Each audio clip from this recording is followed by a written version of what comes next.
You're walking home from the village pub late one evening. It's dark. The sky is overcast.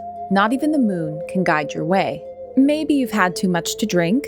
Maybe you're a bit disoriented, but you've walked the path by the bog countless times to get home. As you stumble along the lane, you notice something dancing through the trees. It's a light, blue and brilliant. It seems to be beckoning you towards it. You start walking in its direction, but the light always remains just out of reach. And right when you think you finally caught up, your feet give way beneath you, and you fall into a ditch. The light disappears, and you are well and truly lost. You might recognize this as the will-o'-the-wisp, which is a phenomenon that can be seen over swamps, marshland, and bogs. Scientists believe that these lights are the result of combusting swamp gas like phosphine and methane. They're released in these kinds of environments in which you have a lot of decaying organic matter. The will-o'-the-wisp, also called ignis fatuus, has inspired a lot of folklore, particularly stories of ghosts and fairies due to its ability to deceive travelers. I am a little bit obsessed with fairy lore, so if you enjoy these kinds of stories, please be sure to subscribe because there is definitely more where this came from. But today we are going to dive into folklore all about the will-o'-the-wisp. I'm Nicole Miras, and this is Fireside Fables. First, we're going to journey to the English Midlands. The Midlands contain quite a few bogs, which allowed legends of the will-o'-the-wisp to develop.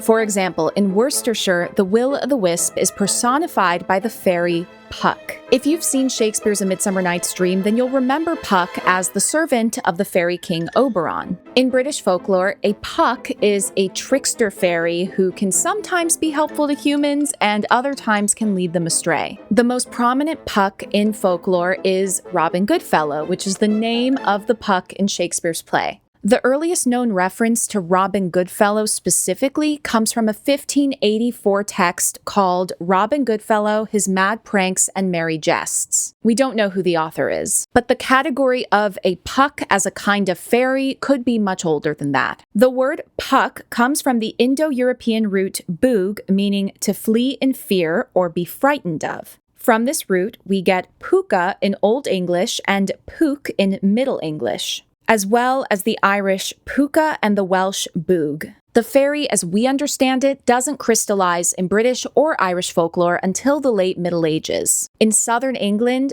puk was the common word for fairy until the introduction of the French fée. Today in Worcestershire, you can still find many places named after Puck, including meadows, hills, and roads. During the 19th century, an early folklorist named Jabez Allies worked to preserve the stories of Worcestershire. Say that 5 times fast. Worcestershire. Worcestershire.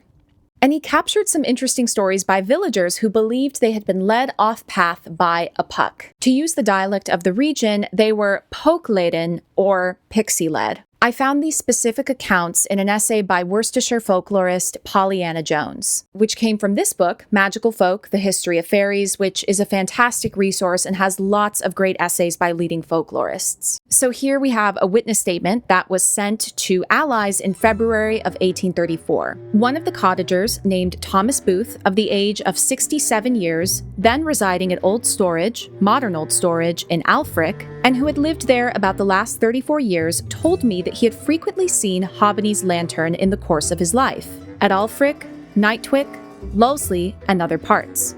That it appeared after wet weather, in boggy, sour places in the winter season. That the last time he saw it was in December 1833, when it appeared in a damp place on the top of Storage Common, at about 30 yards distance from him, and that he looked at it for about 3 minutes. That it moved up and down for some time and then fell to the ground and vanished away. And here's an account from the town of Rubery in 2003. We were walking through the old hospital grounds before Joseph Sheldon Hospital had been knocked down. You know, where the cinema is now, in the area called Great Park. It was about 8 p.m. on an autumn evening. It was dark, but a fairly mild night, cool but not frosty. The weather was damp, but there was no mist or rain. We was walking along the path from Rubery Lane towards Rubery town itself through the grassland. We had reached a spot on the path near the River Rhea when we saw it. It was ball-shaped, misty, and glowed with a white light.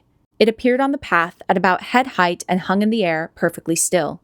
It didn't move. Naturally, it was quite a worrying sight, and we didn't know what to think of it. We just turned around and walked back the other way. These stories reminded me of a sighting that I included in an essay on fairy abductions in my Substack, which I'll link below. This was from none other than Goethe, who wrote of this experience he had while traveling by train in September of 1768. All at once, in a ravine on the right-hand side of the way, I saw a sort of amphitheater, wonderfully illuminated. In a funnel-shaped space, there were innumerable little lights gleaming, ranged step fashion over one another. And they shone so brilliantly that the eye was dazzled. But what stiff more confused the sight was that they did not keep still, but jumped about here and there as well as downwards from above as vice versa and in every direction. The most of them, however, remained stationary and beamed on. It was only with the greatest reluctance that I suffered myself to be called away from this spectacle which I could have wished to examine more closely. On interrogating the postillion, he indeed knew nothing about such a phenomenon, but said that there was in the neighborhood an old stone quarry, the excavation of which was filled with water. Now, whether this was a pandemonium of will-o'-the-wisps or a company of shining creatures, I will not decide. Now, you might know that some of the immigrants who came to the United States from Britain and Ireland settled in the Appalachian Mountains, especially Scottish and Irish immigrants, and there's some intermingling of folklore as a result. When I was researching for this episode, I remembered something from one of my Foxfire books. If you're unfamiliar, Foxfire began as a student magazine in Georgia in the 60s and has since expanded into an organization that's committed to preserving and recording the folklore of Southern Appalachia. The word foxfire actually refers to the bioluminescence produced by some fungi in the region. Another word for foxfire is fairy fire. And foxfire likely inspired many ghost stories, just like the mischievous pucks in the English Midlands. I will leave you with this account from a woman named May Justice. I think the phosphorescence in wood is akin to this that accumulates in the slime of ponds, and then there's a thing that some of the ghost stories and the old haint stories, that they had. They'd be walking along and they'd see this mysterious ball that would bob up and down, bob up and down, bob up and down, and made from the phosphorescent gases that way. And that's where the graveyard and the stories about ghosts on battlefields, you see, it all comes from a form of decomposition. That's what it is. It's the gases that form. And that's also much that is legendary has its spark of truth in reality. If you love learning about folklore and you'd like to hear more stories like this, please make sure to subscribe. And are there any legends that you would want me to cover? If so, leave me a comment below and you just might see it as the topic of a future video. Be well, and I'll see you next time.